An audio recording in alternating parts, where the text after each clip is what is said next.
mate, sakavet, muela.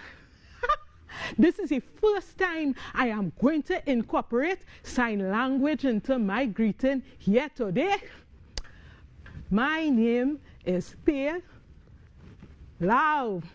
I am the Pierrot Grenade, the portmanteau of culture, the portmanteau indical, tear ripped from the womb of Mother Kalinda, who gave birth to Kambule Kalinda. I am a descendant of the West Central African griot, pumpkin vine relative to Pichi Pachi Sensei, Shaggy Bear, and Pedrolino. Quarter spice of Grenada, not to be mistaken for short Nimas, and Principiero may half-brother. Roasted in Trinbago, seasoned all the way in Palo Seco, where people say, I live in Coito, Coito. Well, I do not spell words one by one. It is true. Allegory, satire, rhyme and puns, I show you how it is done. So, I will give you a little test without haste. If you living in Trini and you have a dad, what do you call him? A Trinidad. That's the way you spell Trinidad. But of course, we can't forget our sweet sister Isle, Tobago. Well, it had two sisters, a twin, who fall in love with the same man from Buko. Well, he met one of them in a great fete zest and the other one in jazz festival, not realizing they were a twin. I bet he thought it was just a sneaky link. He set up a date in Scarborough. Well, when the two of them show up, he tongue-tie up like a market crab. He get catching a parry with Tube and nowhere to go. That's the way you spell Tobago. Tobago. Well, Aborge, I too much bacchanal. Plita. Oh my goodness, ladies and gentlemen, please give it up for Pelau868. Good morning to you, ma'am. Well, good morning. Bon matin? Bon matin. Bon matin. Now, the Pierrot Grenade is an art form that we don't often see many young people getting into. Tell me what inspired you to get into it.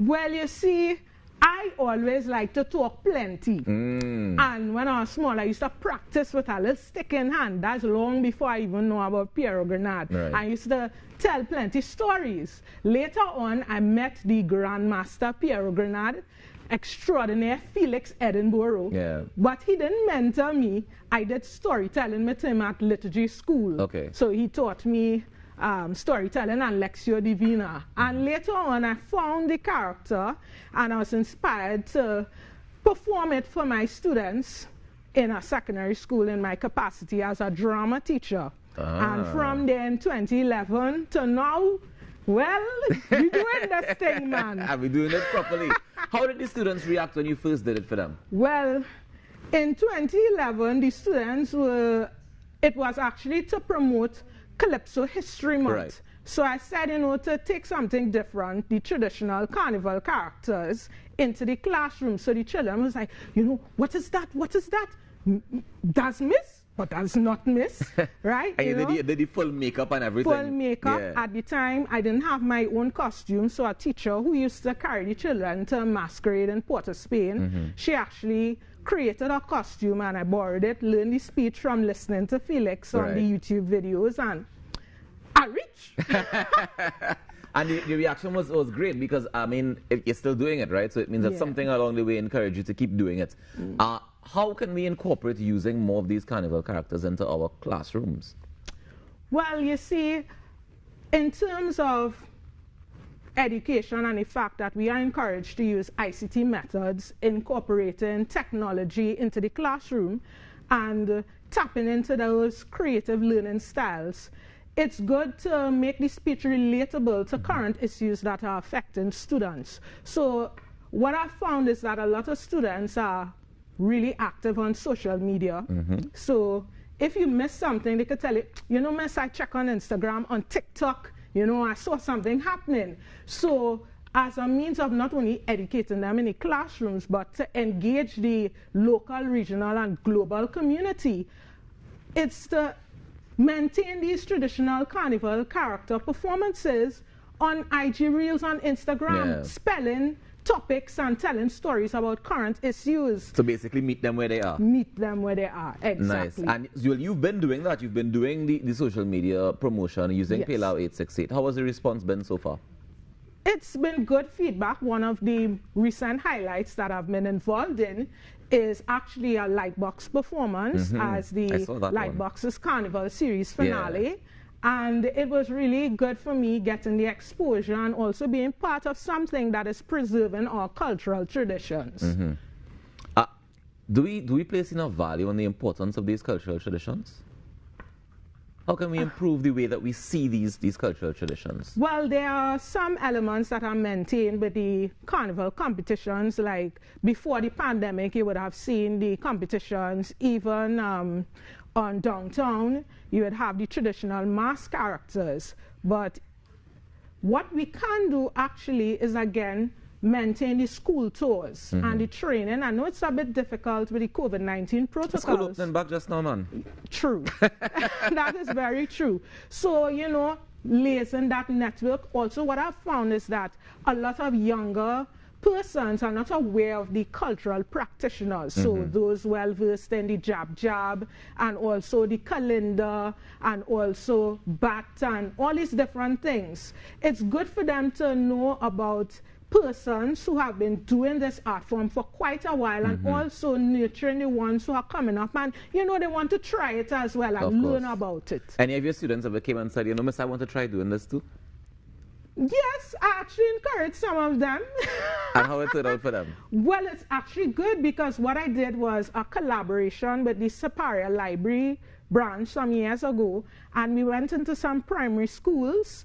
And the children were amazed. I brought my students with me. Some of them were baby dolls. It's like, Miss, I'm frightened. But when they reached the last school, one child was like, Miss, they treat us like a celebrity. Because as soon as the principal say, Charan, yes, so they could go out and meet the performers, they run to meet the Moko Jambi because that's the most attractive one. The child almost get licked down. Oh my goodness. So, gosh, boy, my poor heart. Right? So it was quite rewarding and entertaining for not only the students as new performers, but also for the primary school children who this was the first opportunity some of them would have had to meet traditional carnival characters. Yeah, and to see themselves, because these people are just like them, just older versions of them. So, you know, it's nice for them to see that. I want to congratulate you on doing this, first of all, because I think that it's really important to preserve our cultural heritage and to do it in a modern way and not make it seem like you're doing something that's dated. You keep it very current, very relevant, and on social media. Where can people find you on social media to get more? They can contact me at Pelau868. My manager is David Hamilton. And also, I'm producing some new content on TikTok as well. Right. So Pelau868 on TikTok as well? It's Grenade Pierrot. On TikTok. Okay, and on IG is Pelau868. Pelau868. You on Facebook too? Yes, but I also have to change the name on that page. Okay, where are you changing it to? Pelau868. That's his performance. All right. So check her out on IG, on TikTok, on Facebook when she changed her name to Pelau868. But I want to get another little thing before we go. The only Pierrot Grenade speech I know is one how to spell Chicago. The chicken in the car and the car go. Well, and that's the way to spell Chicago. Well, you see, since I come here and turn up the place today, somebody in the back asked me if I could spell TTT. Well, I tell them I will rise to the challenge of the occasion, and you will see. If you was listening earlier, I already spelled Trinidad and Tobago because TTT stands for Trinidad and Tobago Television. Well, I will keep it little short. It had an old storyteller in the village named Mr. E.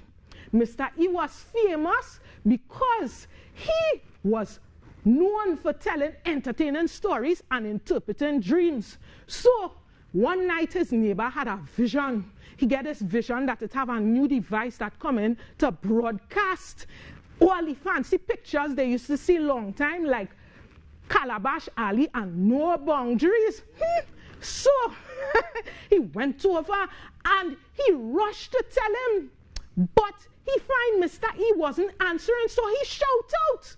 A little harder, television. And that's the way you get television. So I have to go, so have a nice day. Pleater. Pelau868 right here on TTT Trinidad and Tobago Television. It's the Now Morning Show. We take a quick break and come back with more. When we come back, we step into the VR zone. Stay tuned.